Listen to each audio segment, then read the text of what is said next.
Hello and welcome. Now, in this part, we are going to solve again some examples by Laplace transform. So, let us start. The first example is find the Laplace transform of find the Laplace transform of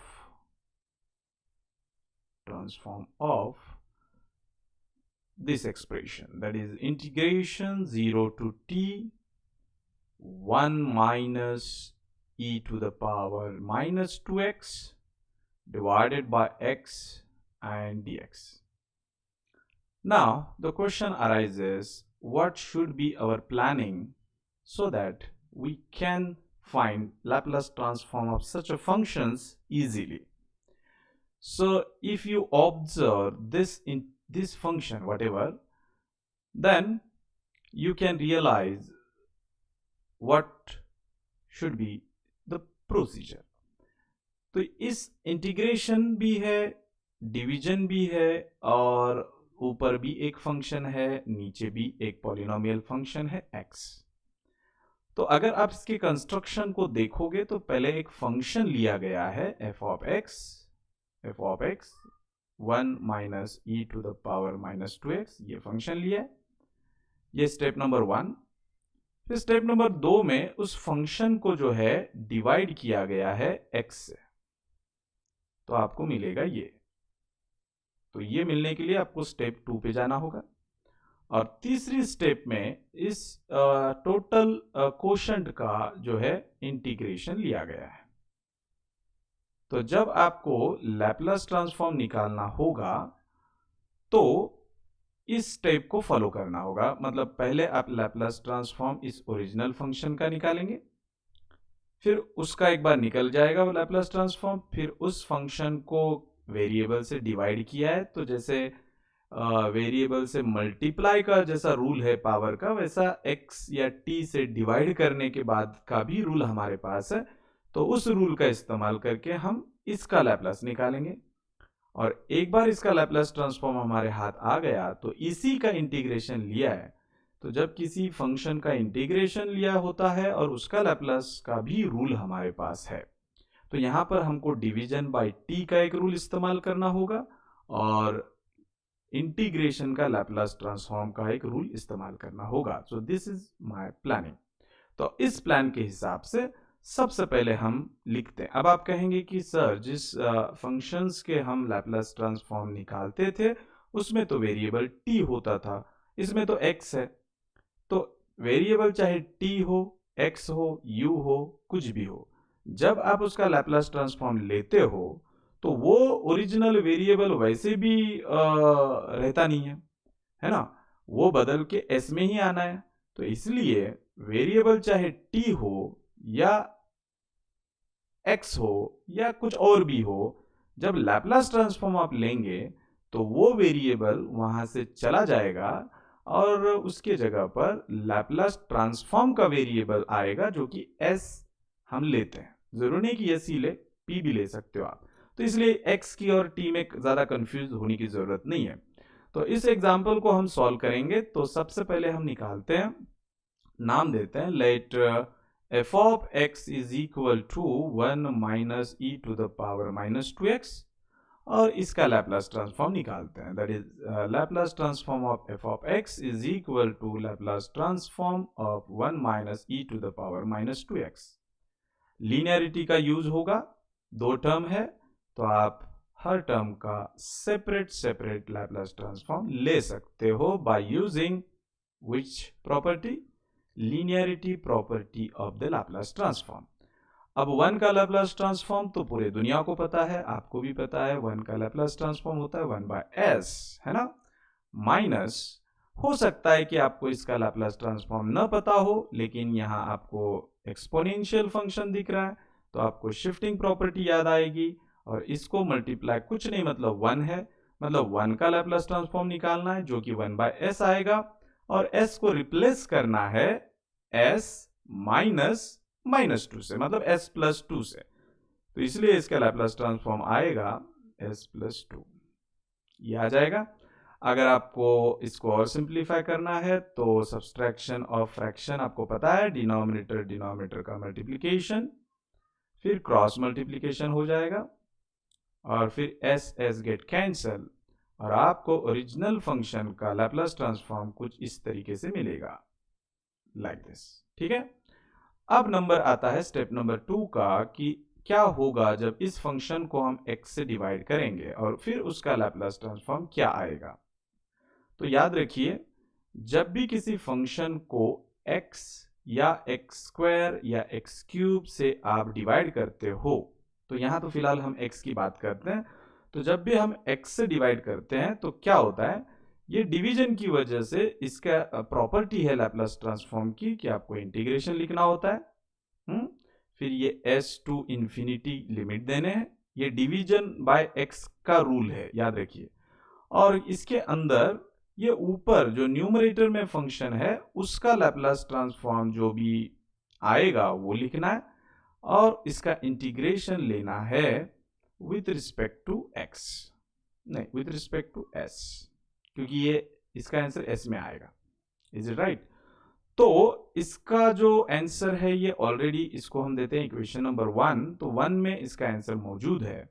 तो अगली step में हम लिखेंगे integral from s to infinity and the Laplace transform of fx is 2 upon s into s plus 2 जो है वो, और उसका integration with respect to ds।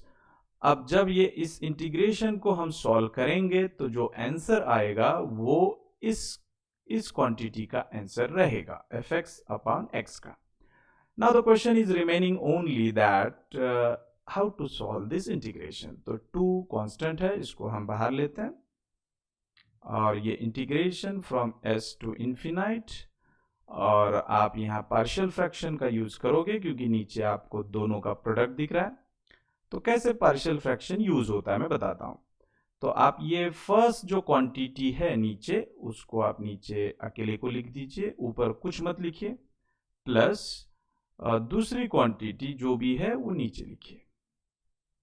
अब हमको यहाँ के जो है कांस्टेंट ढूंढने हैं।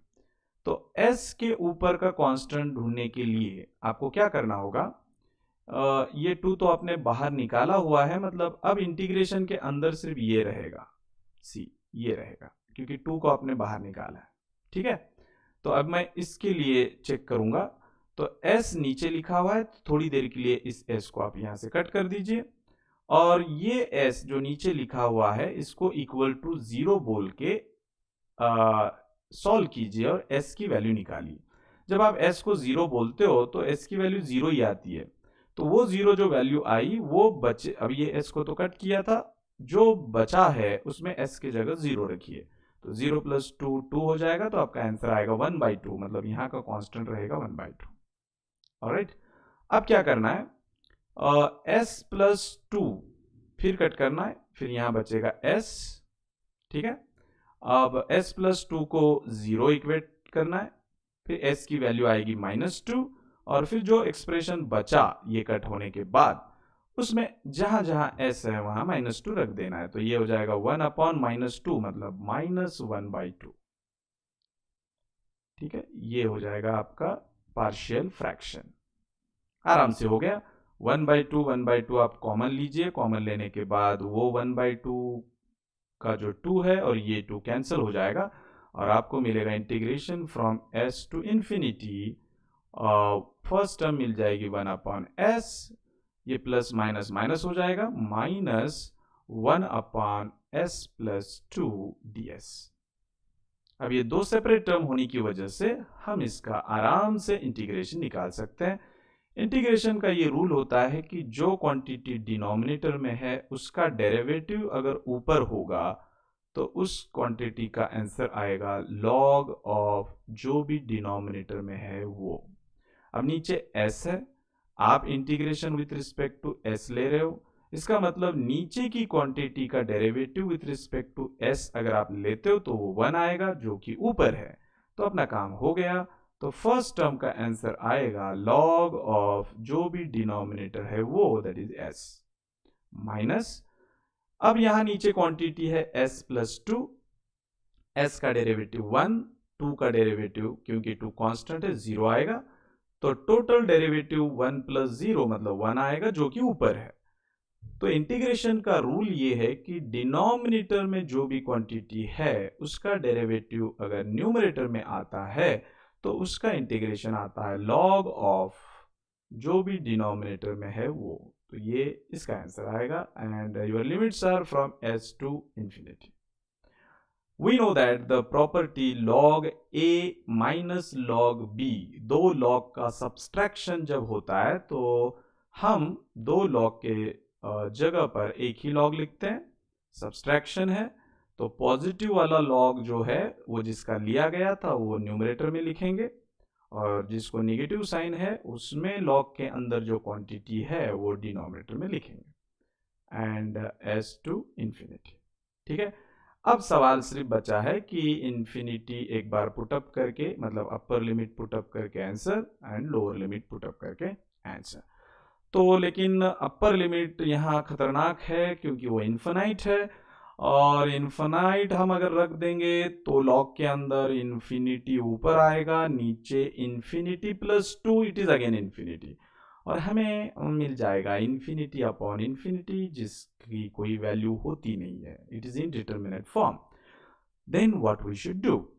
तो देखिए इन्फिनिटी आप डायरेक्ट रखोगे तो प्रॉब्लम तो आने वाला है, तो इसलिए आप एक काम कीजिए, इन्फिनिटी जब नीचे आता है 1 अपॉन इन्फिनिटी होता है तो 1 अपॉन इन्फिनिटी 0 होता है।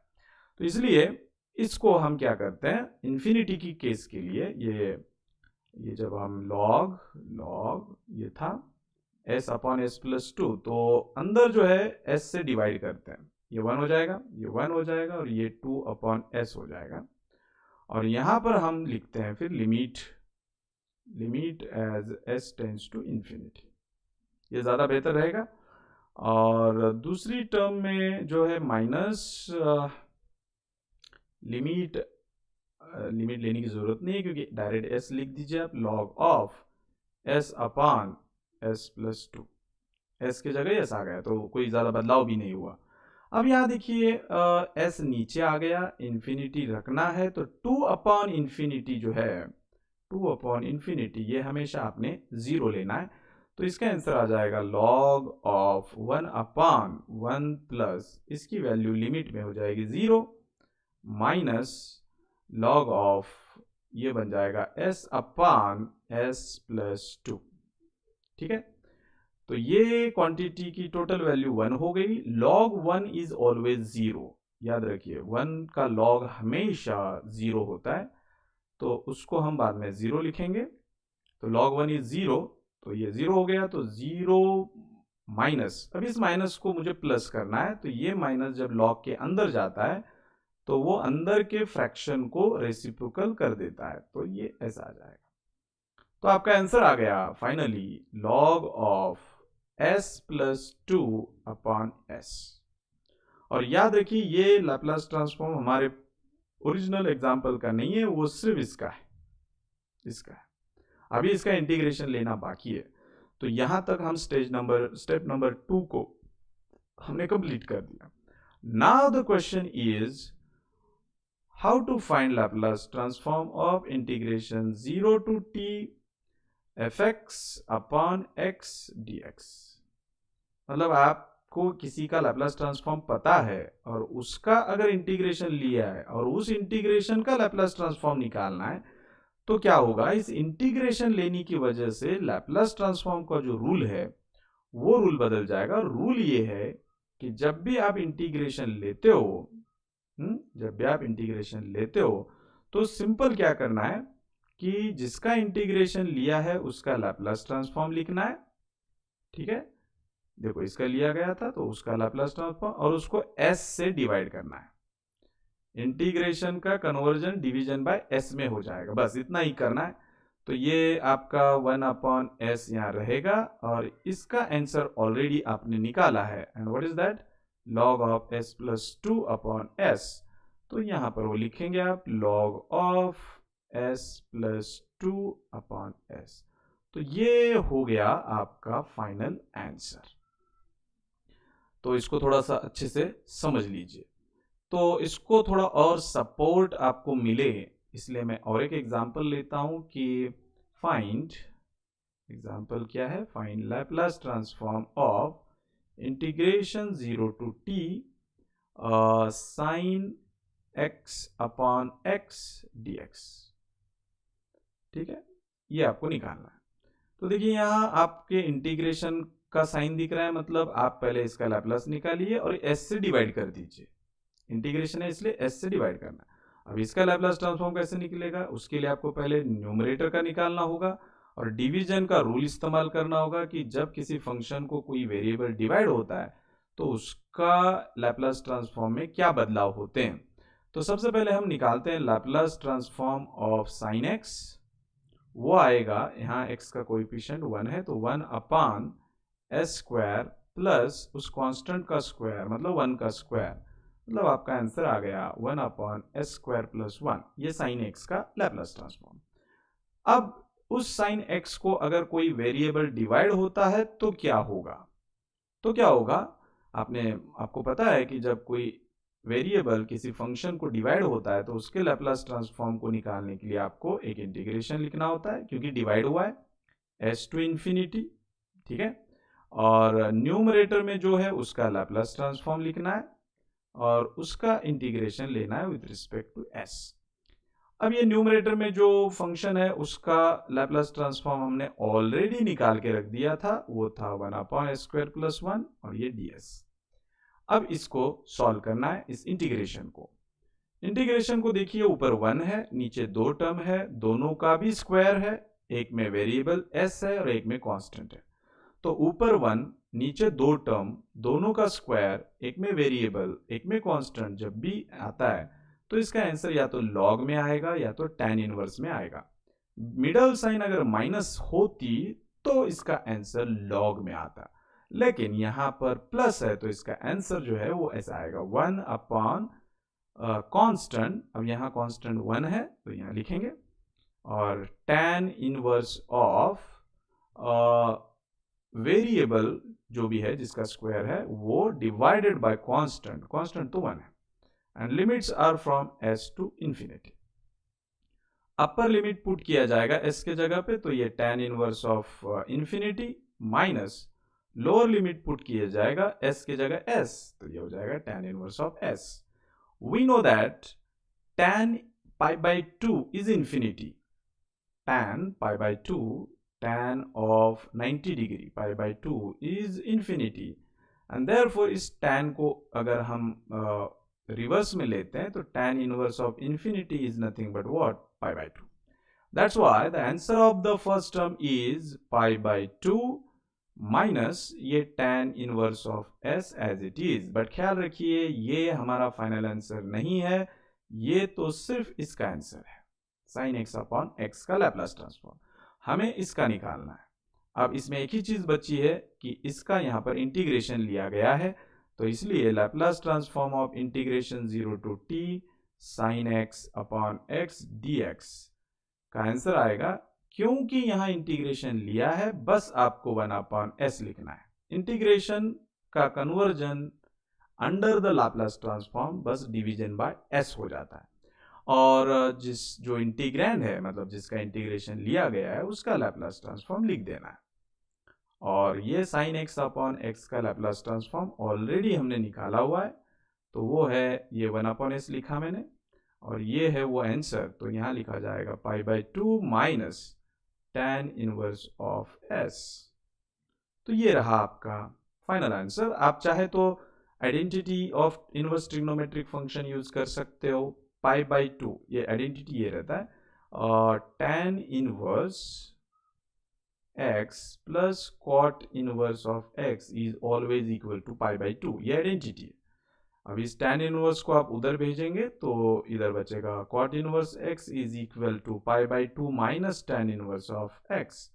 तो देखिए यहाँ पर pi by 2 minus tan inverse है, तो इसका आंसर आप कॉट इनवर्स लिख सकते हो, तो finally you will get the answer is 1 by s into cot inverse s, अगर आप आइडेंटिटी यूज करते हो तो।